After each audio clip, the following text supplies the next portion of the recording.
while you're working here on deals, what kind of deals are you working on yourself? You said you're trying to get into some sub-2s? Yeah, so I honestly found out doing like deep diving, it's like if you only focus on wholesaling, it's like you limit yourself to just one avenue of revenue making.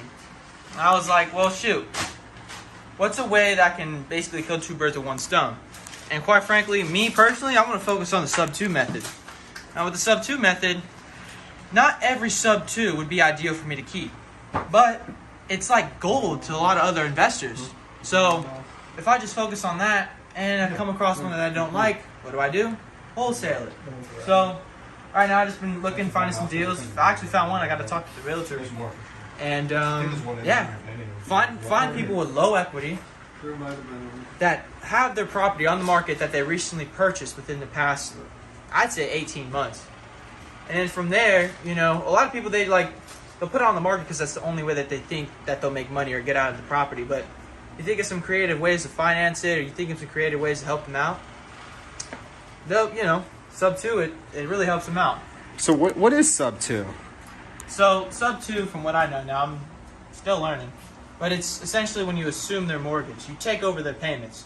Now, a lot of times people will buy a house and they'll need to get out of it somehow, but they don't have any money in the home. And essentially it's all owned by the bank.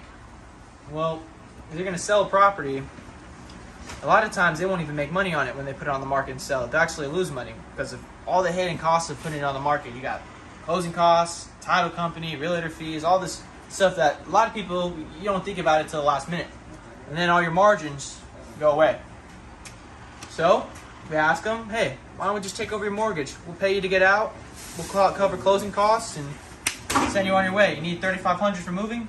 Done. You know what I mean? You think of something, you think of it on the fly. You really try to really help the person out in their situation. And quite frankly, I think, like, you know, some people may call it unethical, but honestly, I just consider it just another way of helping people.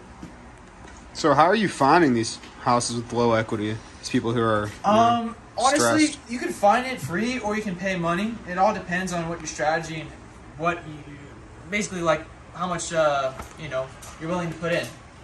Right now, I'm in a position where I can throw a couple $100s and do a couple you know, spreads. What's the word I'm looking for? I can spend a couple $100s and go ahead and pull up some lists and so forth. And but quite frankly, like, you don't even have to do that. You can do it with no money.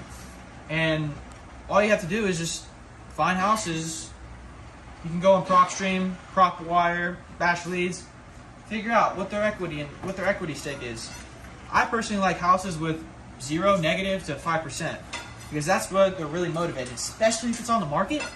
Dude, a sub-2 might even be the best option for them because they're just needing to get out, and they don't even got to pay to get out of the property. That's why they got me. That's huge. How old are you? 17. Let's go. Back to work. Killer. Chicken dinner. So that is Paul, 17-year-old. Dude's been crushing the pitches, crushing the scripts, getting after it, learning construction, and grabbing some deals himself, showing you that anyone can get deals. You don't need money. You just have to want to get it. And then you find people, you grind, and then you get it, right? You get after it. Continue. No, so like, what's the plan with the property? You planning it on like cash flowing? Is it going to be like a little investment? What are you thinking, boss? B Mills, what you think? So this property, we got about 3 units between everything in the living situation. So we're going to be fixing it up. We got it on a loan. We also got it from an investor. So funny enough, we actually got this property for no money down. Oh, shit. We put no money in. We got this property. Came from our cold calling campaign. You know, they called the owner up and he said, hey, I want to sell my house. We came in, checked it out, gave him an offer. We got it for $196K. We plan to put about $25,000 worth of renovations in here. And it should be worth about $450K at least after that. So we'll have a little nice $200,000 equity spread. And then Cash out refi or what? Yeah, our current payment will be like $1,300 or something. We plan to rent out a few rooms since we got a few units here, the 5, 6, 7 bedrooms and everything. Should be able to cash flow around $1,000 a month, and then we're gonna cash out, refinance, get all of our money back, get some profit back. What's the loan amount?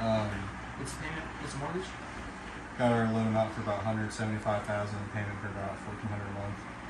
So your out of pocket's $400. Out of pocket is gonna be 27 so far. After fixed up's about $55,000. but not our pocket. Other people's Professional. pockets. Other people's OPM. money. OPM. He knows. OPM. Good. So what you think of the construction, Paul?